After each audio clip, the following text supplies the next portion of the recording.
Ahí empezamos a grabar. Bueno, entonces, los quiero llevar a ver si somos capaces, y ¿cómo se llama? Comparten conmigo una visión. Imaginémonos que yo quiero hacer un proceso indagativo. Acá estoy yo. Yo soy. Este soy yo. Y quiero investigar esto, que puede ser cualquier cosa, lo que ustedes quieran.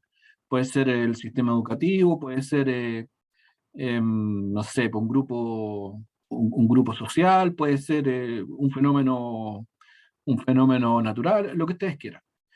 Como muy bien se dijo, esto que estoy aquí es el objeto de estudio, ¿no es cierto? Del estudio. La pregunta es, ¿qué nombre, así como esto recibe este nombre, objeto, este personaje, qué nombre recibe en la jerga científica? O de la filosofía de la ciencia, si ustedes quieren, ¿no?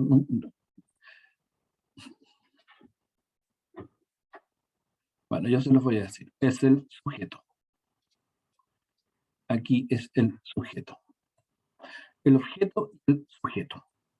Ahora, un proceso indagativo en donde están involucrados el sujeto y el objeto.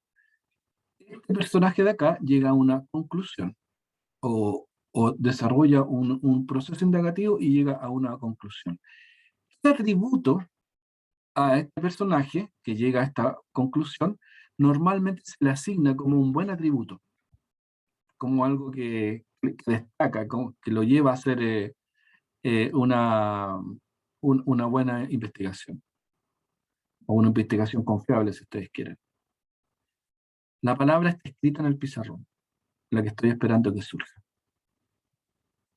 Que normalmente se dice, esto es así, o tiene este atributo, por lo tanto es de buena calidad. ¿El estudio? El estudio del conjunto de todas las acciones. Pero que ese estudio sea un buen estudio, que tenga característica sólida.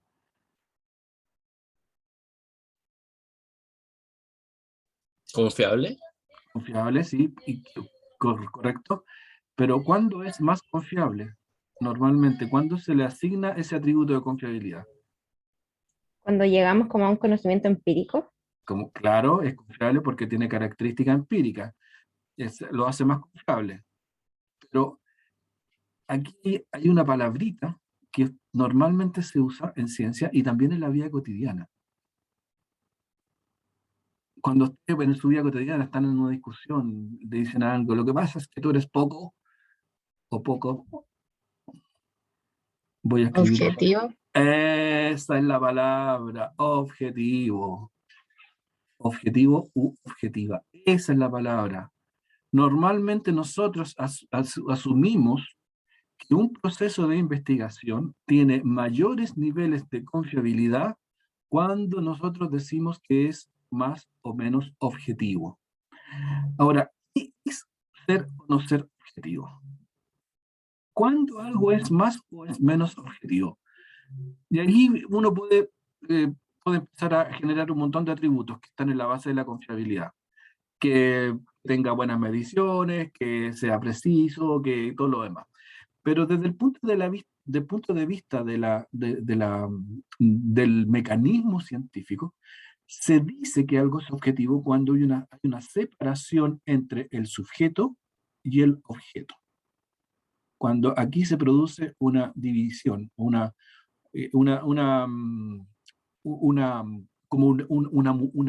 podríamos decir? Una frontera.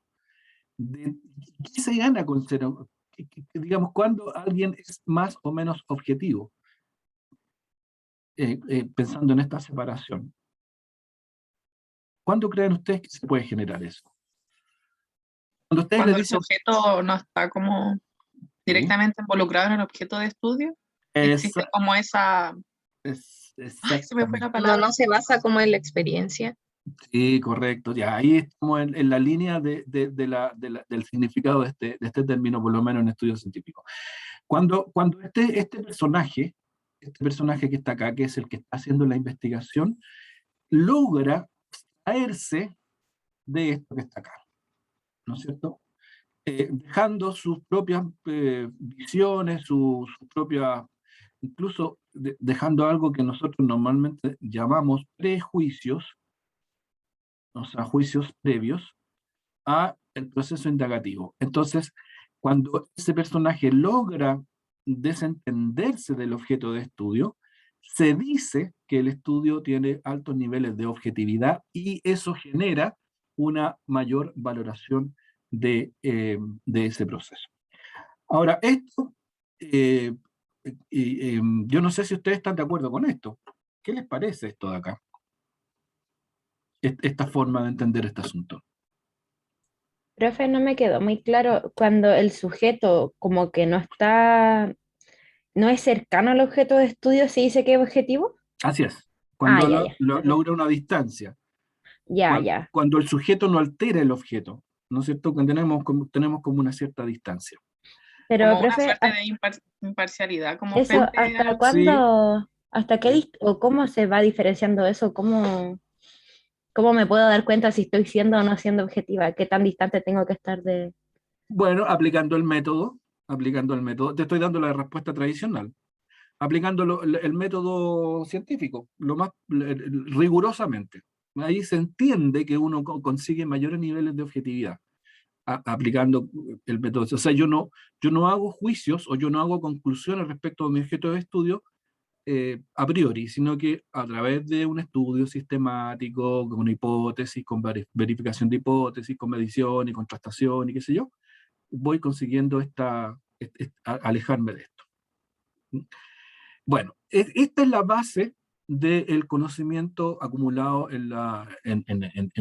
durante mucho tiempo, especialmente desde el siglo XVII, XVIII, XIX en adelante.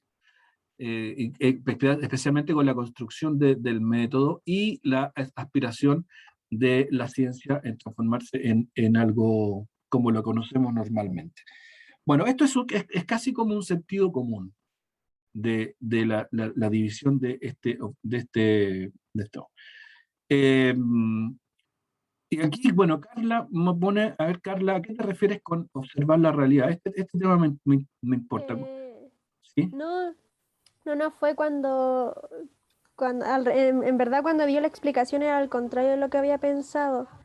Era que si, no me acuerdo, profe, pero era relacionado con el objeto, como relacionando al sujeto con el objeto, de que uno tiene que observarlo en la realidad para que sea más confiable, en el sentido de que si yo digo algo que no he observado, que no conozco, que no estoy en el entorno, entonces muy difícil va a ser que sea exacto.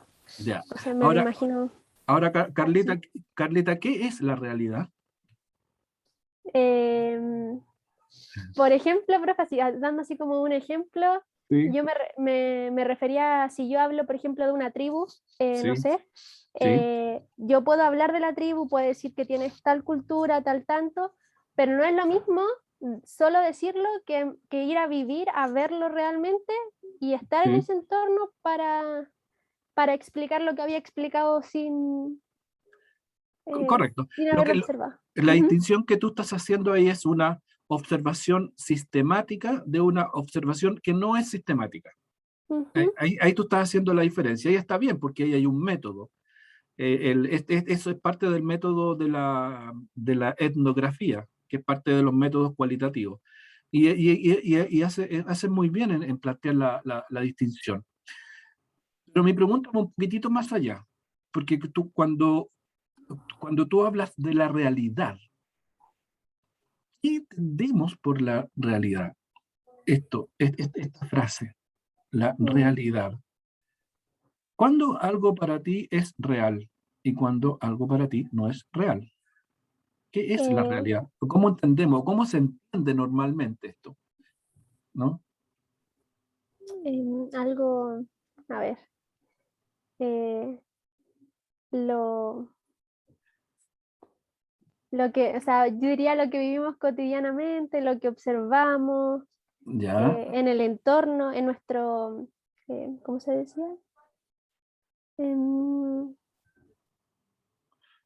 lo que observamos, lo que está en nuestro entorno. ¿Podría ser que la realidad es lo que está fuera de nosotros? ¿No? ¿Podríamos decir eso? Que eso Ujú. es lo real. Entonces yo, personaje aquí, hago una observación o hago un estudio, y yo lo que hago es mirar esto que considero que es lo real, que es la realidad. Y yo, mientras más me acerco a la realidad, soy más objetivo. ¿Suena como razonable eso? Sí, pero con lo que dijo al respecto, yo si uno se mete más claro en la realidad de algo, ¿Mm? podría ya entrar los prejuicios y todo Ya, eso. y ahí entramos en la subjetividad. Claro. Ujú. Ya, pero sí, está bien. Lo que tú dices es muy cierto y lo vamos a hablar con más detalle cuando hagamos los métodos cualitativos. Pero en todo caso, el método científico lo que trata tradicionalmente, esta es la visión tradicional, es de disminuir al máximo esto, la subjetividad. Es decir, un instrumento de observación. Yo cuando voy a un lugar voy a tratar de hacer mi observación, ¿no es cierto?, mi observación del entorno de una manera lo más sistemática posible. Y para poder, para que mis prejuicios no intervengan en lo que estoy observando. Y de esa manera lograr mayores niveles de objetividad. Bueno, es una discusión, si ustedes quieren, filosófica. Y lo que vimos la semana pasada, con la forma en que Bunge trata esto, es una visión completamente, una visión como diría yo, como tradicional. Pero ahora les voy a plantear lo siguiente, y aquí quiero que me sigan. Esto es un razonamiento. Eh, ¿Están viendo ahí el PPT? Sí, profe. Sí, Sí, profe. profe. Ya. Entonces, lo que vamos a tratar de dilucidar ahora es cómo se construye esto de lo real, entendiendo que la objetividad es un atributo de lo científico, y la objetividad tiene que ver con la capacidad de observar lo real, y lo real es lo que está fuera del observador, y que el observador es capaz de observarlo. Y cuando un observador no es capaz de observarlo, nosotros decimos que es poco objetivo. Y esto es parte seguramente de alguna conversación que ustedes pueden haber tenido en términos, por cierto, más coloquiales y referidos a otros temas. Bueno, una discusión, puede ser una discusión, no sé, de pareja, y que uno trata de zanjar la discusión diciendo lo que pasa es que tú no estás siendo objetiva. Y uno con eso está invalidando la visión que otra persona puede estar teniendo. Entonces ahí está en un eje como un atributo positivo respecto de esta objetividad. Bueno, vamos a ver un poquitito de esto. Bueno, como dijimos en la clase pasada, lo que se investiga en educación son como varias estas cosas, cómo se aprende, los factores del aprendizaje y todas esas cosas. Entendiendo que la educación es un objeto de estudio, ¿no? O sea, está en lo que podríamos decir desde la tradición científica tradicional, es parte de la realidad. Pero vamos a hacer una pregunta fundamental, o sea, es una pregunta respecto de la pregunta. ¿Cómo conocemos nosotros? Preguntas. ¿Cuál es la mejor forma de conocer? Aquí, eh, ¿qué instrumentos tenemos para hacer esto? ¿Qué es la objetividad? ¿No es cierto? Y qué en definitiva es lo real, entendiendo como esta cualidad de objetividad, esta separación entre yo, mi, mi rol de observador y lo que está fuera de mí que yo estoy tratando de observar. Vamos a tratar de esbozar un acercamiento a estas preguntas desde una perspectiva diferente. Entonces, el tema de hoy es esto. Esto vincúlelo, por cierto, con un trabajo indagativo. ¿Cómo se construye lo real? Lo que ven ahí ustedes es una imagen. ¿Qué es lo que ven ahí? La mitad de una cara como de frente y un perfil. Pero ¿está de frente o está de perfil? Lo primero que vi fue la mitad de frente. ¿Ya? Y después viste el perfil. Sí, Ya. pero el perfil ahora que lo veo más se ve raro. Es un perfil extraño. Bueno, ahí hay una imagen y que uno podría preguntarse, bueno, ¿qué es lo real en esta imagen? ¿Es la imagen de frente de lo real o es la imagen de perfil de lo real? En este otro, ¿qué es lo que ocurre acá? ¿Qué es lo que ven acá?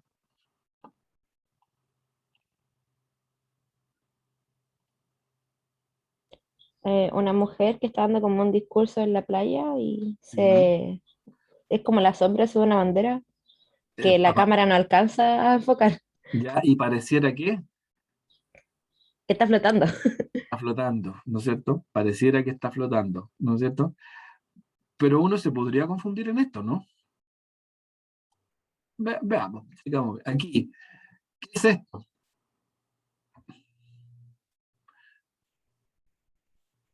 Y se los pregunto en los siguientes términos. Imagínense que ustedes nunca en su vida antes han visto un auto. ¿Qué verían ahí? Un Una hombre persona, gigante. un hombre gigante. No, porque tú nunca has visto un auto. Tú dices que es gigante porque los autos son chicos. Ah, entonces diría que los autos son chiquititos. Dirías que es una persona jugando con autitos. Ujú. ¿O no? Porque tú no conoces los autos, ¿no? Claro. ¿No es cierto? ¿No? Esa es una pista. Quédate con esa idea. Quédate con esa idea. Mm. Ahora, les pido que hagan el siguiente ejercicio. Aquí lo que uno ve son caras que van cambiando, ¿no es cierto? Se está viendo eso, ¿no es cierto? Que son caras de personas que ustedes seguramente han visto alguna vez en el cine, en la televisión, que van cambiando. Se ve eso, ¿verdad? Sí, Ya. Ahora quiero que, bueno, dentro de esas caras reconocen a alguien, sí. ¿ya? Por ejemplo, aquí está Tom Cruise. Eh, La Sean Jennifer Penn, Aniston pasó. Ah, sí, por ahí, claro, el Doctor House, bueno, hay varios personajes ahí. Ahora les pido que concentren su mirada en la X, aquí, en ese punto central. Concentren la mirada fijamente ahí, donde dice aquí. Miren ahí, qué burra. Se ve muy chistoso. ¿Ah? sí. ¿Qué es lo que pasó? No sé, como que se le deforma la cara. ¿Sí? Como que se le derrite y se les ancha. ¿Todos ven eso? Oye, Perfecto. ¿qué tipo de magia es esta? Eh, ¿Ven lo mismo que el resto, los demás, o no? ¿Todos ven como que se deforman las caras? ¿Qué está pasando acá? Ahora, ¿cuál es la imagen correcta? ¿La imagen que ven ustedes cuando miran la cruz o la imagen que ven sin mirar la cruz? ¿Cuál es la imagen correcta acá?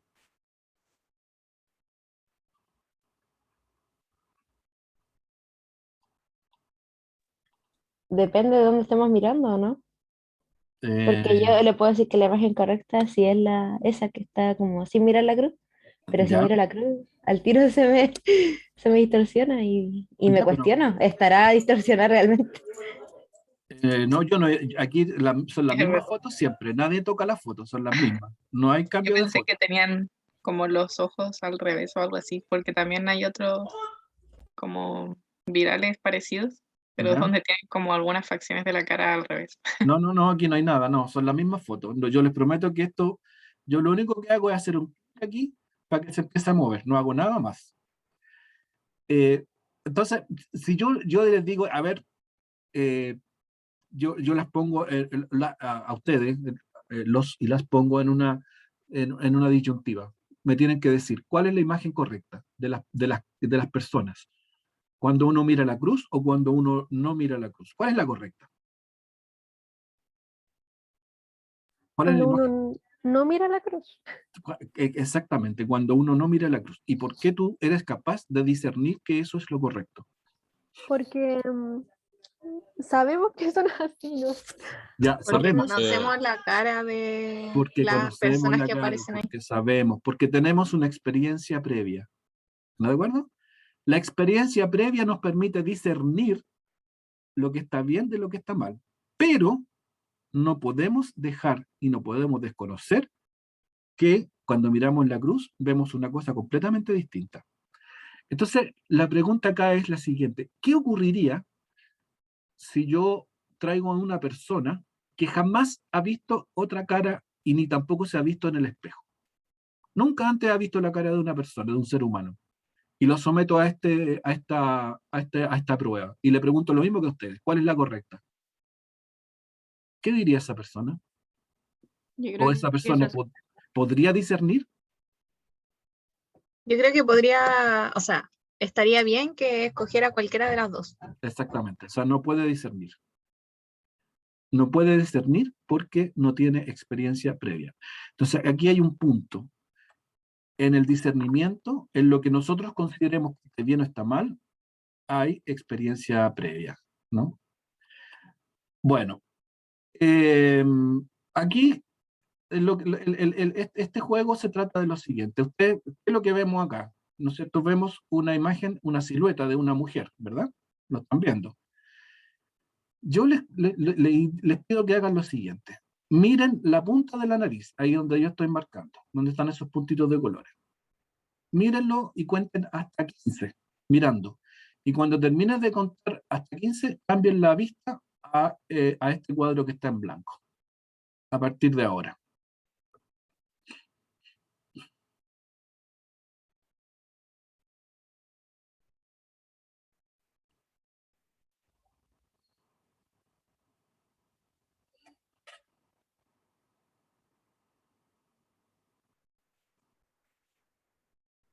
¿Pasó algo, no?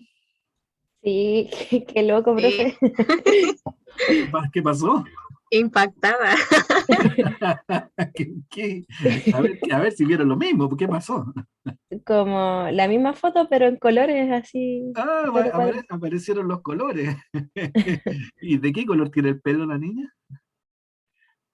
Como medio castaño claro, ¿no? Sí, es que fue muy rápido, fue como un fantasma así. Aparecen los colores. Mira tú, ¿ah? Mira, aparecen los colores. Mira qué interesante. Bueno, vamos a seguir. Acá tengo otro ejemplo. ¿Quién puede leerme este texto? Cualquiera. Por lo menos las 3 primeras líneas, de aquí hasta acá. Cualquiera de ustedes, por favor, que me lo lea. Yo puedo leer. Dale, Camila, te escucho. Leí 2 palabras nomás, así que no sé si voy a poder leer todo lo demás. Al empeño. Cierto día de verano estaba en la playa observando a 2 chicas en bikini brincando en la arena. Estaban trabajando mucho construyendo un castillo de arena con torres, pasadizos ocultos y puentes. Ya, dejémoslo ahí. Dejémoslo ahí. Gracias, Camila. ¿Alguien está en desacuerdo con Camila o todos ven lo mismo? Todos leen igual. Yo vi lo mismo. La Igual. Stephanie leyó lo mismo. O sea, ¿estamos de acuerdo en que Camila tiene razón? Yo lo interpreto igual. No sé si A se ver, lee así, pero lo interpreto igual que Camila. a ver cómo es la distinción. Dime tú. Porque, a ver, Ay, es que si fuera sí, así como leerlo correcto le- sería C13R70D14D3, así. exactamente, Alexandra, exactamente. Alexandra leyó, Camila interpretó. ¿De acuerdo, no? ¿Estamos de acuerdo en la distinción entre interpretar y leer? ¿Por qué Camila y el resto fueron, y bueno, y Alexandra también lo estaba haciendo, por cierto, ¿por qué interpretan? ¿Por qué lo interpretaron? ¿Por qué fue esa la primera mirada de esto? Porque los números se parecen a las letras que las reemplazan, entonces uno al tiro va como... Nuestro cerebro lo interpretó de esa forma. Eso, y Como como dice dice la compañera, Meli le en dio el chat, sentido. Se busca eso mismo. asociar a lo ya conocido. Exactamente, el cerebro busca asociar lo que está viendo con algo conocido. Exactamente, esa es la clave de todo lo que hemos visto hasta ahora. En todo caso, si yo, por ejemplo, traigo a alguna, no sé, si en este grupo, por ejemplo, hubiese alguien que tenga, que sea hablante anglosajón y no hispanoparlante, no podría hacer esta interpretación. ¿No es cierto? Porque está escrito para ser interpretado en nuestro idioma español. Y si traigo un árabe, o un chino, o un japonés, o un coreano, con menor razón. no buscaría, no sería capaz de interpretar nada, vería símbolos que no representan nada. Sin embargo, nosotros le encontramos un sentido, porque necesitamos encontrarle un sentido, o sea, interpretamos. Entonces, ¿qué es la realidad acá? ¿Qué es la realidad? ¿Son los símbolos o es la interpretación de los símbolos? ¿Mm? ¿Se fijan en la pregunta? ¿Se fijan cómo vamos en la disyuntiva?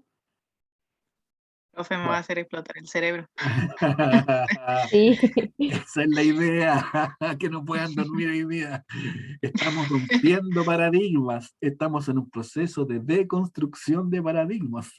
O sea, no, fuera de broma. Yo les estoy mostrando un paradigma distinto a lo que tradicionalmente se entiende por los científicos. Entonces aquí vienen estas preguntas. Pues. ¿A qué nos referimos con conocer la realidad? ¿De qué hablamos cuando decimos estamos conociendo la realidad? Otra pregunta, ¿somos capaces de conocer la realidad? ¿Y qué herramientas tenemos para conocer la realidad? Preguntas difíciles. Una respuesta desde la biología. Humberto Maturana, biólogo chileno, que murió hace poquitos meses, que ganó el Premio Nacional de Ciencia.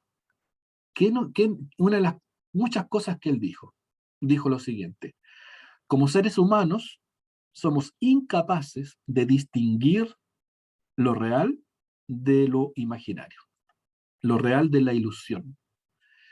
Él afirmaba que lo que nosotros veíamos permanentemente como acceso a la realidad es lo que normalmente denominamos ilusión. Vaya frase, vaya frase. Entendiendo por ilusión una construcción que nosotros hacemos en nuestro, digamos, internamente. Pregunta, ¿cómo somos capaces de conocer la realidad? Maturana ofrece una respuesta, y no la ofrece desde ni siquiera, ni de la psicología, ni de la, ¿cómo se llama? Ni del esoterismo, ni de nada. La hace desde la biología. Desde la biología. Bueno, aquí la siguiente pregunta: ¿con qué herramientas contamos para conocer la realidad? Bueno, aquí vamos a tratar de ver algunas cosas. Primero, lo que podemos ver. Lo que podemos ver. Esto que observan ustedes acá es lo que se denomina el espectro electromagnético. Que son ondas electromagnéticas que se diferencian por su longitud de onda. Aquí tenemos distintas ondas electromagnéticas que están distinguidas acá por la longitud de onda. O sea, desde ondas que tienen una longitud de 1 kilómetro hasta ondas que tienen longitud de 10 a la menos 12 metros. O sea, esto es 10 a la elevado a 3 metros y aquí 10 a la menos 12 metros. Todo esto es el espectro. Aquí están las ondas de radio, las microondas, los infrarrojos, aquí tenemos los rayos X, rayos gamma, rayos cósmicos en general. Todo esto es espectro electromagnético. Y todo esto está presente en nuestra vida cotidiana, permanentemente. Sin embargo, nosotros podemos ver solo este pedacito que está acá, lo que se denomina la luz visible. O sea, nosotros vemos solo esto. De aquí para acá no vemos nada. De aquí para acá no vemos nada. ¿Lo podemos sentir? Sí, pero no lo podemos ver. Especialmente los rayos de alta energía, los podemos sentir y de hecho nos pueden hasta hacer daño. Y bueno, y la luz visible se va desde los 700 nanómetros, que son 10 a la menos 9, hasta los 400 nanómetros. O sea, un espectro en comparación con el espectro visible de onda electromagnética bastante restringido. O sea, podemos ver en realidad bastante poco, porque no somos capaces de ver lo infrarrojo, ni tampoco somos capaces de ver lo ultravioleta, y todo eso existe. Si nosotros tuviéramos esa capacidad, veríamos el mundo de una manera completamente diferente. Lo que podemos oír. Nosotros podemos oír en frecuencias que van desde los 20 hasta los 20.000 Hz. Este es el campo auditivo de nosotros como especie. Sin embargo, hay animales como el murciélago, por ejemplo, que puede oír desde un campo auditivo semejante al nuestro, hasta los 160.000 Hz de frecuencia. Los delfines y los murciélagos. Los gatos y los perros pueden oír muchos ultrasonidos. desde los 20.000 hasta los 40.000, o sea, ellos pueden oír mucho más que nosotros en este rango. Y los elefantes pueden escuchar infrasonido, que está por acá. O sea, los elefantes, los perros, los gatos, los murciélagos y los delfines pueden oír sonidos que nosotros no podemos oír. Seguramente ustedes han visto alguna vez esto, que hay personas que tienen un pitito y llaman, y soplan el pito y uno no escucha nada, pero el perro viene corriendo, porque es un sonido que el perro puede oír. O sea, de nuevo, tenemos un campo auditivo que es restringido en relación a las ondas sonoras que andan dando vuelta. Bueno, todo esto tiene que ver un poco también con esta otra idea, que es la idea de la evolución, desde el Paleolítico hasta acá. Pero aquí en el Paleolítico está la aparición de los homínidos, que son nuestros antepasados. Y de aquí para adelante comienza nuestra historia, o sea, 5 millones antes de Cristo. De ahí hemos ido evolucionando, aquí está el año 1 como punto de referencia para nuestra cultura cristiana occidental, que es el nacimiento de Cristo, y después comienza la edad que conocemos ahora, que es la edad después de Cristo.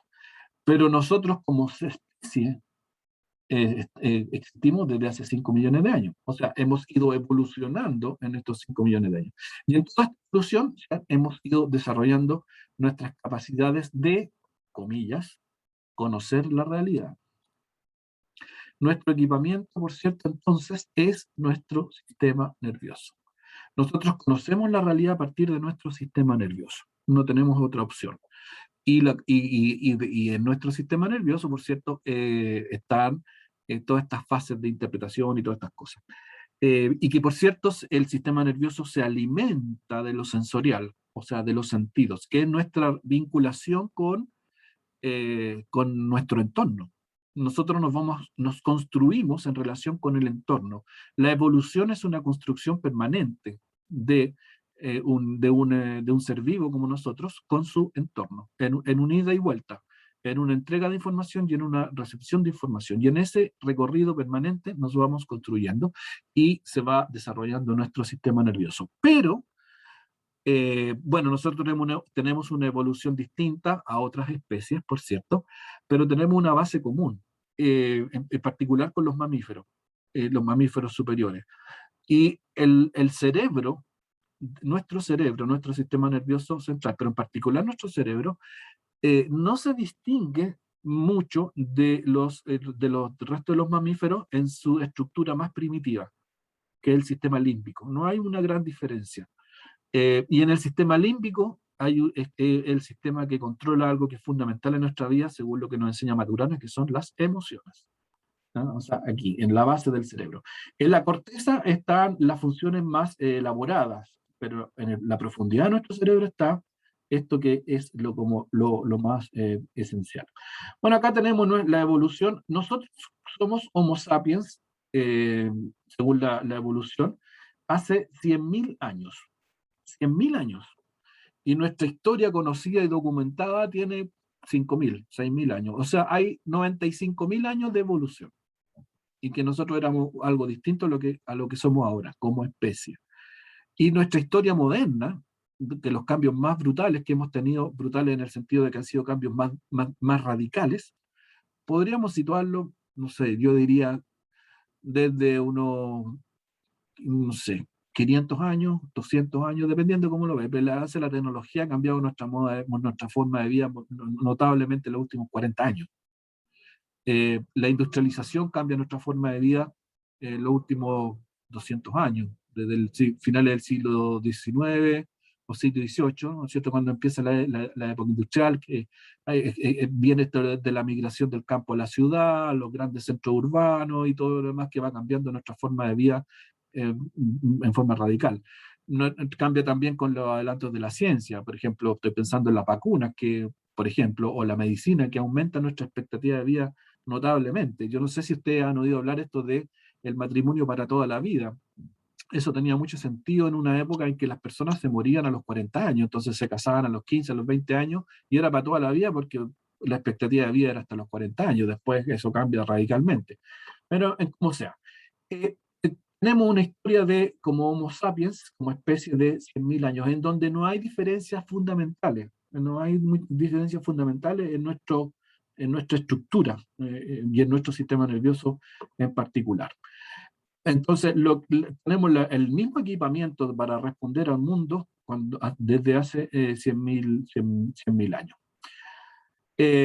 Bueno, aquí tengo un video que es muy interesante que un poco abarca esto. Ustedes seguramente han oído hablar de la Matrix. ¿Saben de lo que les hablo cuando hablamos de la Matrix, verdad? Sí, profe. Sí, la película. Bueno, aquí quiero que me digan si escuchan el sonido, porque estaba tratando de ver cómo escucharlo, pero este es un videito, a ver si lo pueden escuchar bien. Que plantea varias preguntas interesantes. No se escucha nada, profe. ¿No se escucha el video? No. No, en la parte de arriba, en la barrita de compartir, debería salir 3 puntitos y compartir audio o algo así. Ah, espérate, en la parte de arriba, Donde le sale la barrita de Zoom, la barrita de Zoom. O si aprieta de nuevo compartir las pantalla, opciones. hay una Ya. opción abajo en un cuadrito. Espérate. Quizá eso le sale más fácil, profe, dejar de compartir y al volver a compartir de nuevo, cuando le aparecen todos los cuadraditos de su pantalla, abajo hay un cuadradito chiquitito que dice como compartir sonido. A ver, espérate, lo que estoy viendo acá, opciones avanzadas de la función compartir. No, esto nada que ver. Sí, hay funciones avanzadas. Funciones avanzadas. ¿No les Aprieto. sale? Compartir sonido. ¿Quiénes comienzan a estar compartiendo? No, ¿cuántos participantes pueden ver al mismo tiempo? No me sale. A ver, ustedes me recomiendan que deje de compartir. En compartir, en la esquina inferior izquierda, o sea, en la esquina inferior izquierda sale como compartir sonido. En la esquina inferior izquierda. Cuando aprieta compartir. Cuando aprieto compartir, ya aprieto compartir. Sí, cuando se le abre como esa ventanita con todas sus pantallas. Ya la encontré. Ahí está, compartir sonido. Ya. Y ahí tiene que seleccionar de nuevo la pantalla. Ya, vamos a ver ahora si funciona. Ya. Ahí lo están viendo, ¿verdad? Sí. Sí. Ya. Ahí sí, Ya. profe. Ya. Entonces, dura 5 minutos cortitos. Imagínate que un día normal como cualquier otro estás, no sé, viajando en el bondi o en una clase de La Matanza y aparece un hombre vestido de negro que te dice que todo lo que ves es falso. Todo lo que ves es producto de una simulación inventada por máquinas que dominan el mundo y que te necesitan durmiendo para robarte energía. Te ofrece una pastilla roja para escapar y conocer el mundo tal cual es. O bien una pastilla azul para olvidarte de todo lo que te acaba de decir y volver a tu vida normal.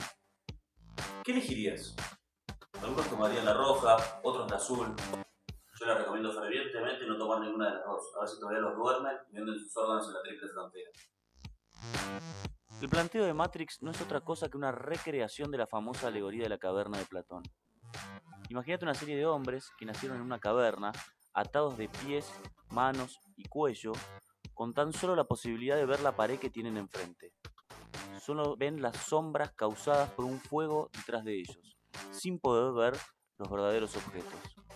Las sombras son lo único que vieron en su vida, no conocen otra cosa. En el futuro puede ser posible que podamos simular universos enteros. Pero, ¿cómo podemos estar seguros de que esto ya no está pasando? ¿Es posible que no seamos reales, sino parte de la Matrix y no lo sepamos? ¿Qué es lo real? Para algunos, los empiristas, solamente lo real es aquello que puedo percibir con los sentidos. Pero si lo real es lo que podés sentir, lo que podés oler, lo que podés gustar, ver, entonces lo real son simplemente las señales electrónicas interpretadas por tu cerebro. The body cannot live without the mind. ¿Cómo podemos estar seguros de que lo que vemos es lo real? Si no podemos estarlo, ¿cómo sabemos que esto no es un sueño y cuando soñamos es tan solo un sueño dentro de otro sueño? ¿Cómo sé que la realidad no es un sueño del cual debería despertar? ¿Cómo sé que ahora no estoy soñando, que estoy mirando este video? You ever have that feeling where you're not sure if you're awake or still dreaming? Jesus. What a mind job. Lo único verdadero es aquello que puede ser comprobado por el método científico. la ciencia propone teorías que explican lo que vemos. Por ejemplo, la física y la química concluyen que todas las cosas que vemos a nuestro alrededor están compuestas por pequeños átomos invisibles. Pero, ¿cómo podemos estar seguros de que el mundo fuera de nuestras mentes se corresponde a nuestras ideas? Para otros, en cambio, no se puede acceder a lo real, sino que siempre interpretamos, le damos sentido a las cosas según nuestro contexto, nuestra época, nuestra cultura. Si nosotros vemos una vaca, vemos un asado. Si un hindú ve una vaca, ve lo divino. Ambos perciben los mismos datos de los sentidos. Pero, ¿ven lo mismo? ¿No será la realidad ese espacio de sentido a partir del cual vemos las cosas, que depende de la cultura en la que estamos inmersos? Nietzsche nos dice, no hay hechos, solo interpretaciones. ¿Podremos conocer el mundo tal cual es? Free your mind.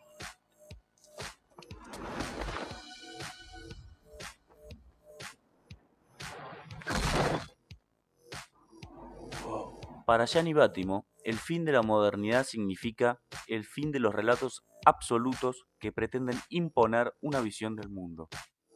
Los medios masivos de comunicación han traído consigo la exposición de múltiples perspectivas. Proliferan múltiples puntos de vista, por lo cual no puede imponerse una sola como la visión verdadera de la realidad. What is happening to me? You are the one. Platón nos cuenta que uno de los prisioneros logra escapar y ver las cosas tal cual son, afuera de la caverna. Luego de experimentar la realidad, ¿qué pasaría si el prisionero vuelve a la caverna? Welcome to the desert of the real. Platón dice que contarle a los otros de la afuera amenazaría sus creencias y lo podrían incluso matar. Nosotros, ¿qué haríamos?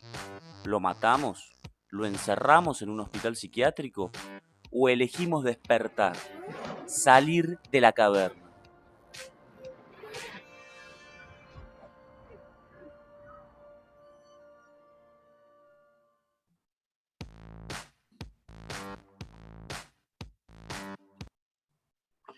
¿Qué les parece?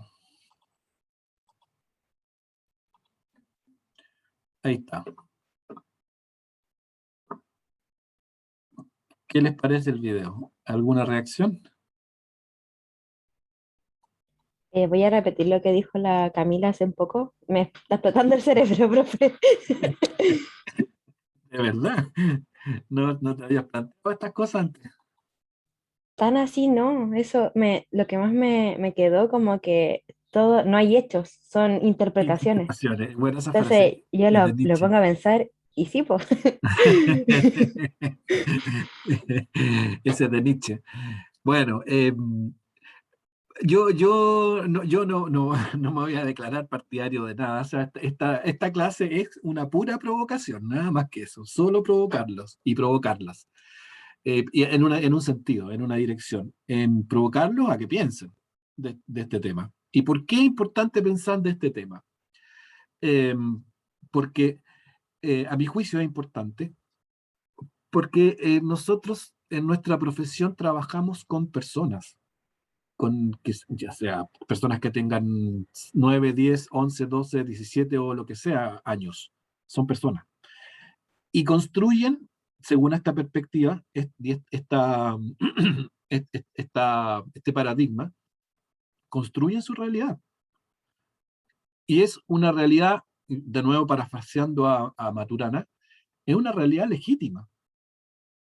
Maturana define el amor como la aceptación del otro como un otro legítimo, ¿no? Entonces, ¿qué pasa cuando nos confrontamos o tenemos una diferencia con esas personas? ¿O qué pasa cuando nosotros queremos entender a esas otras personas? Podemos entrar desde la perspectiva de yo te quiero entender para que cambies, o la perspectiva yo te quiero entender para ver cómo podemos cambiarnos, o yo te quiero entender para saber cómo aprendes, ¿no? Y son preguntas completamente válidas y contingentes y atingentes a nuestro rol como educadores, como profesores y como profesoras. Y esto tiene que ver en todos los planos de la educación, por cierto. y en particular también de la educación matemática, por supuesto, tiene mucho que ver. Cuando yo me pregunto cómo aprenden mis estudiantes, yo puedo entrar a buscar alguna respuesta a partir de estos conceptos, de que al final cada uno aprende de maneras diferentes, porque tiene realidades diferentes, o porque tiene experiencias distintas. ¿No? Eso creo que este tema es un tema que, más allá digamos, de la sorpresa que genera, que por cierto yo la entiendo, es un tema importante y contingente. Bueno, siguiendo acá, aquí hay, en este PPT que lo voy a subir, por cierto, a la plataforma, aquí está una filmación de este personaje de Morpheus dentro de la película. A propósito de la película La Matrix, yo me acuerdo cuando salió La Matrix, la Matrix se estrenó por allá por los años 2000, o sea, ya va a cumplir 20 años. Y me acuerdo muy, muy bien de un profesor que yo en esa época estaba haciendo el magíster en educación. Y junto con esta película se estrenaba una de las de Star Wars, la Amenaza Fantasma, que era como la primera de la segunda trilogía. Y el profesor nos dijo algo, miren, dijo, yo fui al cine y vi las dos películas, dijo. Y la conclusión, él nos dijo, es que Star Wars es la última película del siglo XX y la Matrix es la primera película del siglo XXI. Ese fue su razonamiento. Por algo que se decía que tiene que ver con la modernidad. Bueno, entonces, aquí hay algunas respuestas. Las descripciones dependen de las distinciones de quienes las dicen. O sea, esto es, aunque parezca redundante, pero las descripciones dependen de las distinciones de quienes las dicen, ¿no? No todos percibimos igual. Por ello, no todas las descripciones son iguales. Aquí está el ejemplo de la vaca, que para los indios es un objeto de deidad, digamos, parte de la religión, y para los argentinos, como quien hace este video un argentino, la vaca es sinónimo de un asado. Entonces, ¿cómo concebimos lo real? Bueno, lo que se describe, según este paradigma, no es la realidad, sino que lo que el hablante percibe de la realidad, o percibe de ella.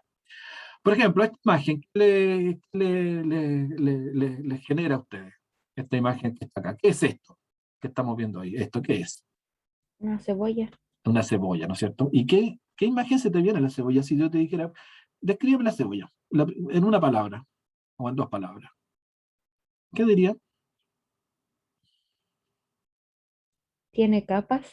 Ya, tiene capas. Ya, ¿qué más? Otra descripción. Vamos. Hace llorar. Hace llorar, ya. Otra descripción. Comida. Comida, sí, ¿no es cierto? Una empanada caldúa, ¿no? Algo por el estilo. Bueno, la cebolla puede generar esto, el llanto. Pero, acá hay una descripción de la cebolla. Fíjense en esta descripción. Estrella de los pobres, hada madrina envuelta en delicado papel, sales del suelo eterna, intacta, pura como semilla del astro, y al cortarte el cuchillo en la cocina, sube la única lágrima sin pena. Nos hiciste llorar sin afligirnos. Miren qué hermoso. Eso es una cebolla para Pablo Neruda, ¿no? Distintas formas de entender la cebolla. Vemos dos cosas diferentes. Aquí tenemos también otra forma, otra imagen. ¿No es cierto? Yo soy así, pero acá me veo de esa manera, ¿no? ¿Cuántos de ustedes nos han visto alguna vez en el espejo? ¿Ah? ¿Vamos campeón o vamos campeona? ¿Se han visto alguna vez así o no?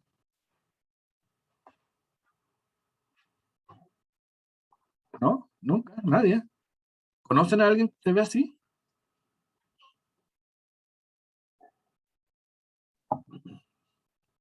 No lo han Yo sí me he conocido. visto así, profe. ¿Cómo? Yo sí me he visto así. ¿Te has visto así, con energía, así como, wow, como salir a eso, ¿no? Sí. Bueno, así yo me sentí antes del partido con el Colo, pero ahora me siento de una manera distinta. Pero ¿cómo? No entendí. Ahora nos sentimos como unos ratones. Ahora sí, son una otra cosa. Ya. Pero también está la otra cara de la medalla. Eso. ¿Cuántas personas no sienten eso? ¿no? Que se perciben de una forma, pero en realidad estamos por acá. Aquí hay agresiones conductuales, qué sé yo. Bueno. Lo que viene a continuación es una descripción de lo que somos. Y lo que somos, desde la perspectiva de la biología, es que somos sistemas cerrados, donde nosotros con nuestro entorno interactuamos, pero no modificamos nuestra esencia.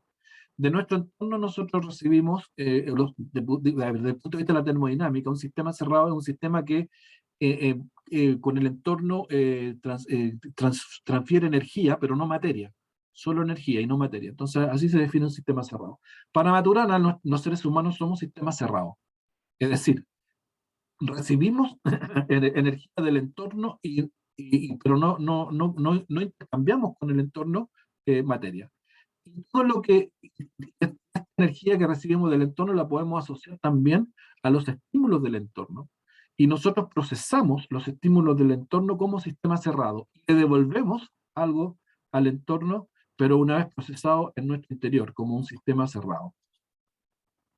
Entonces, aquí tenemos una definición de sistemas, y para Maturana somos sistemas cerrados, autopoyéticos.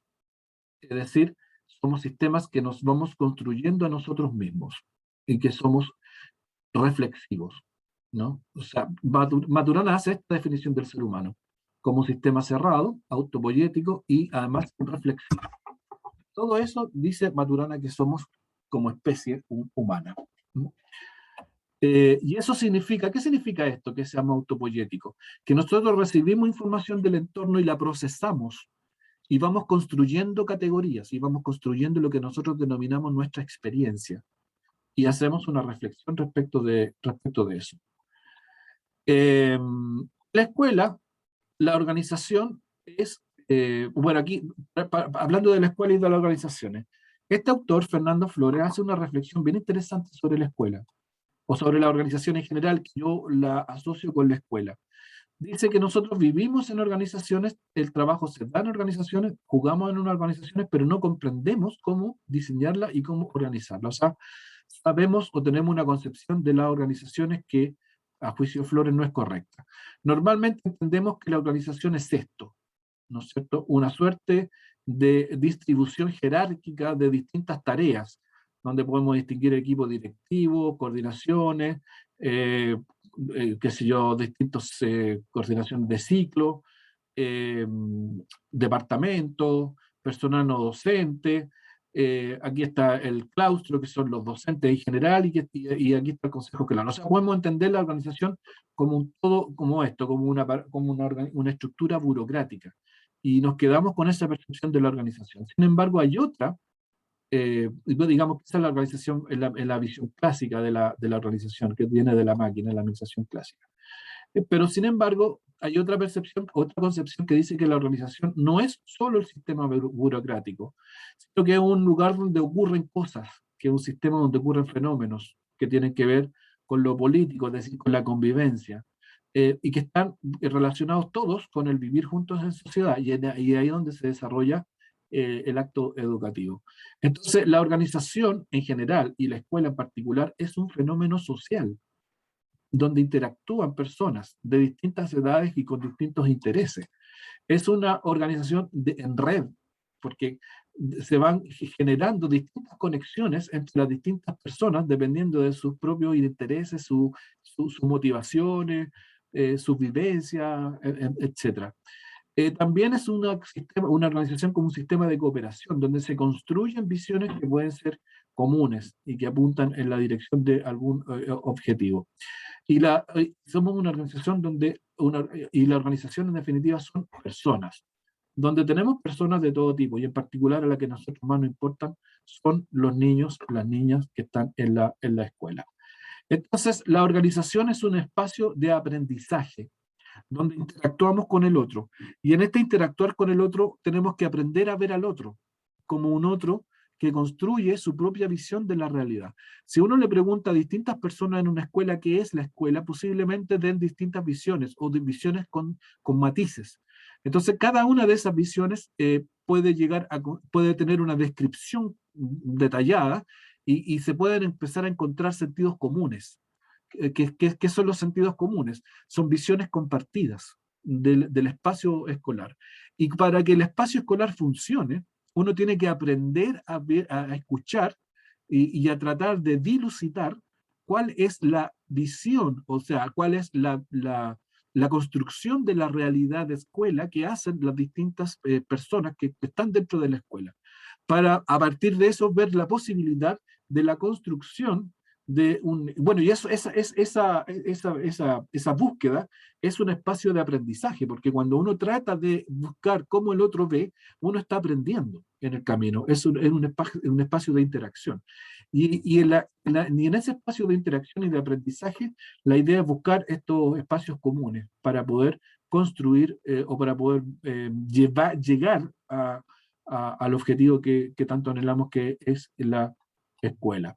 Entonces, una escuela, según esta concepción, es una red de conversaciones, más que un aparato burocrático, sino que es un lugar donde hay intercambios que se dan en el lenguaje, y el lenguaje entendido como el que genera realidades, que es otra idea de Maturana, que son conversaciones recurrentes que hablan de cómo se deben desarrollar estas conversaciones.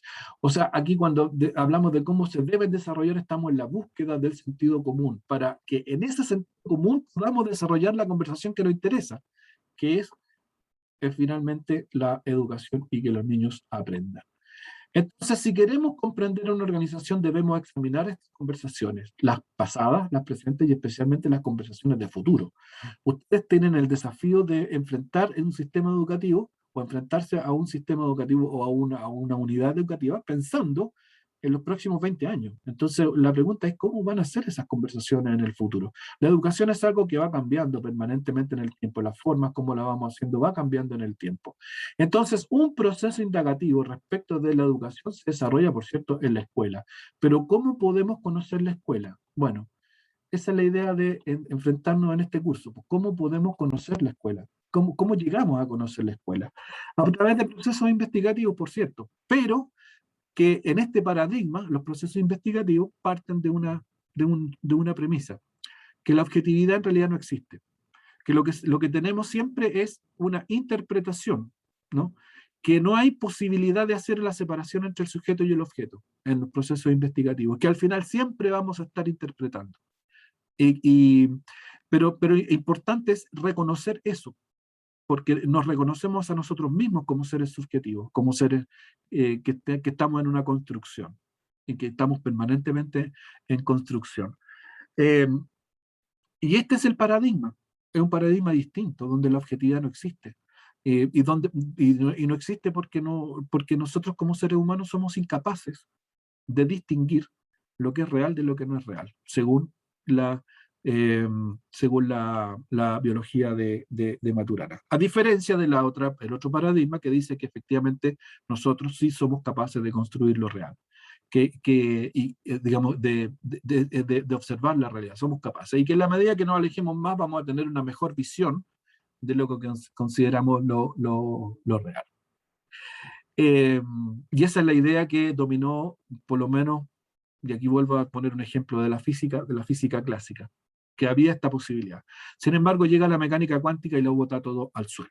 No hay posibilidad. Para la mecánica cuántica no existe esta posibilidad de observar la realidad sin alterar la propia realidad, ¿no? Bueno, yo en esta sesión, yo lo que quise es simplemente ponerles un punto de vista alternativo. Esto entra en lo que normalmente se denomina la epistemología de la ciencia, respecto de dos paradigmas. El paradigma positivista, el que dominó el siglo XX, que se denomina en filosofía la modernidad, y lo que en filosofía se denomina la postmodernidad, que es entrar en esta concepción, una concepción mucho más compleja, por cierto, es muchísimo más compleja, que no tiene certezas, y que reconoce que no es incapaz de establecer certeza, pero que enriquece la posibilidad de comprensión de los fenómenos asociados a los distintos ámbitos de lo humano, y en particular en esto, por cierto, a la educación. ¿Qué les parece? ¿Alguna reacción que quieran compartir?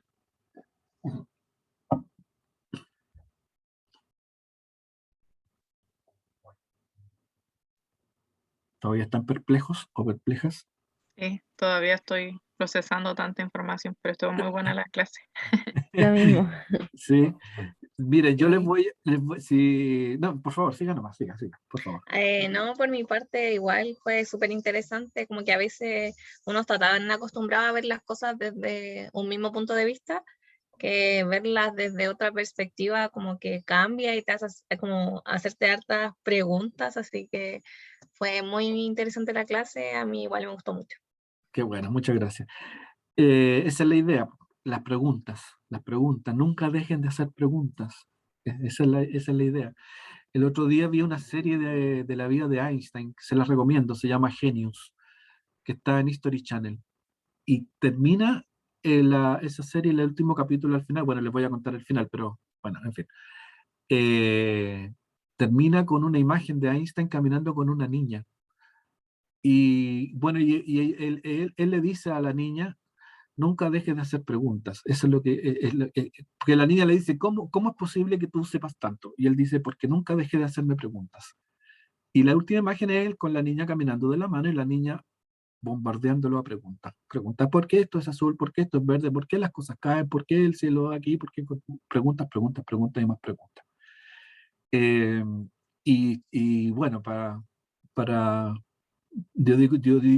yo creo que como forma de enfrentar nuestra labor profesional, evidentemente hay que hacer preguntas, siempre hay que hacerlas. ¿Mm? ¿Alguna otra opinión? Mario, ¿qué te pareció, Mario Mujica? Me pareció muy interesante la clase. La verdad es que sí, igual fue como mucha información, pero todas esas informaciones fue muy buena como para que ya comenzara a hacernos las preguntas, todo eso. Ya, perfecto. Bueno, yo en todo caso, si quieren seguir indagando en esto, porque esto fue un barniz, o sea, ya en la próxima sesión nos vamos a dedicar a otras cosas, pero si les interesa el tema, les voy a dejar un par de textos ahí, sobre todo los de Maturana, les voy a dejar 2 textos, uno que se llama El lenguaje en educación y política, y otro que se llama la objetividad y la objetividad entre comillas y la objetividad sin comillas, sin paréntesis. La construcción de lo real también se llama el libro. ¿Y por qué cito a Maturana? Porque Maturana es fundamental en toda esta visión. Maturana ha inspirado a muchas personas y a muchos científicos y a muchos cientistas sociales, qué sé yo, en una comprensión distinta del hombre. Yo creo que para nuestra labor este es un tema fundamental, hay que conocerlo. Hay que conocerlo, más allá de que uno pueda o no adoptarlo como paradigma, pero de todas maneras es conocerlo, sobre todo en un ámbito que tiene que ver con cómo nosotros aprendemos, cómo los niños aprenden, y sobre todo el manejo de la emoción y todo un cuento que está entrando con mucha fuerza en la educación, en particular desde la neurociencia. Desde ahí está entrando este tema con mucha fuerza. Por lo tanto, como profesionales de la educación tenemos la obligación de, creo yo, esta es mi opinión personal, de echarle una mirada a estas cosas, de echarle una mirada para poder tener más herramientas para enfrentar esta gran tarea y que es una tarea desafiante, que es una tarea importante, que es una tarea relevante, bonita, que es la educación. O sea, yo creo que es una obligación profesional de poder tener a la vista este tipo de cosas para poder cambiar el paradigma y que sirven de herramienta como para entender muchas cosas que ocurren en la escuela, en particular lo que ocurre con distintos niños, con distintos grupos de niños en distintos tipos de escuelas, y que esto es completamente transversal. Nosotros tendemos a enfocarnos, por ejemplo, en niños vulnerables, pero entendiendo la vulnerabilidad desde un abandono social o con deficiencia económica o cosas por el estilo. Pero si ustedes trabajan y a mí me tocó esta experiencia, trabajar en una escuela que no tenía nada de vulnerable, que eran familias acomodadas, con buen pasar, particular pagado, qué sé yo, pero que también están presentes todas estas cosas. También los niños de esos colegios, los jóvenes de esos lugares, también son personas que tienen una visión de lo real, y para poder trabajar con ellos uno tiene que tratar de entender cómo es esa visión, o sea, hacer lo que normalmente uno llama la empatía, es decir, tratar de ponerse en los zapatos del otro para poder entenderlo y a partir de ahí construir. Bueno, yo de esto les podría seguir hablando toda la tarde, pero ya se nos pasó la hora volando. El protocolo decía que teníamos que haber terminado hace harto rato. ¿Sí? ¿Escucho? Pero, o sea, que está hablando más de la perspectiva de cómo nosotros tenemos que enseñar, aparte de los conocimientos, sino aportando los valores a los estudiantes. En todo ámbito de cosas. En todo ámbito. O sea, si tú quieres que un niño aprenda ecuaciones, tienes que saber cómo funciona ese niño. Por ejemplo, te pongo un caso. En el tema de las emociones, existe lo que se llama la ansiedad matemática. Eso está estudiado, existe. Entonces, uno puede decir, ¿cómo enfrento yo la ansiedad matemática? Y ahí uno empieza a trabajar con los niños, cómo ellos ven a la matemática, ¿no? Y esto te da herramientas para eso. Este es un paradigma que te permite verlo desde esa perspectiva. El otro paradigma es simplemente decir, mira, aquí está la ecuación, es lo más tradicional, ¿no? Que puede dar resultados, depende mucho de muchas cosas. O los ambientes de aula también, la creación de ambientes de aula. Es un tema fundamental en la escuela. ¿Cómo yo creo un ambiente de aula para que favorezca los aprendizajes? Y créeme que todos los... ¿Cómo? No entiendo. Es que el tema, es que yo ya leí Emociones y Lenguaje en Educación y Política. Yo ya lo leí. Perfecto. Ya, Entonces, perfecto. como se habla de el tema de enseñar matemáticas y todo eso, pero es que en el libro habla como de la realidad que hay en Chile y cómo hay que hacer a los estudiantes conscientes y todo eso con la realidad de no ser tan individualista y superarse uno mismo, sino como más bien pensando también en conjunto. O sea, por lo menos eso yo no entendí cuando lo leí. Claro, esa es la parte de la política, pero lo que habla respecto de la educación ese libro te muestra... Es que por eso me confundí. Sí, no, es que en ese libro, en la parte de educación, lo que pasa es que Maturana al final se pone a hablar de todo, pero de ese libro yo destaco el tema de la educación, entendiéndola o rescatando algunas ideas. Por ejemplo, el lenguaje. En ese libro se explica qué se entiende por el lenguaje. Las emociones, qué se entiende por las emociones. Por ejemplo, Maturana, ¿qué dice de las emociones? Que son dominios de acción. ¿Y qué diablos significa eso? Bueno, significa simplemente que cuando uno está en una emoción puede hacer algunas cosas y otras cosas no las hace. Así de simple. Cuando estamos enojados nosotros podemos ver la vida de un color. Cuando estamos tristes vemos la vida de otro color. Y cuando estamos alegres vemos la vida de otro color. Y actuamos en consecuencia, ¿no? A esa visión. Entonces te habla de eso, te habla de la objetividad también. La objetividad entre paréntesis. Que un poco lo que estábamos hablando. Tan importante es lo que alguien dice como quién lo dice. De dónde viene. ¿No es cierto? Es entender esa doble relación. Importantes son las palabras, pero también es importante quién dice esas palabras. Porque en eso de quién dice las palabras podemos encontrar un significado, podemos acercarnos al significado de la otra persona. No habla de lo escuchar. El escuchar, ¿qué es el escuchar? El escuchar es un proceso interno, que es distinto al oír. Yo puedo entender todas las palabras que tú me dices, pero cuando yo te escucho, es que escucho lo que hay detrás de esas palabras. Y el escuchar es un proceso interno, yo escucho como puedo, ¿no? Interpreto. Ya, pero... Bueno, ya chicos, creo que por ahora lo vamos a dejar acá.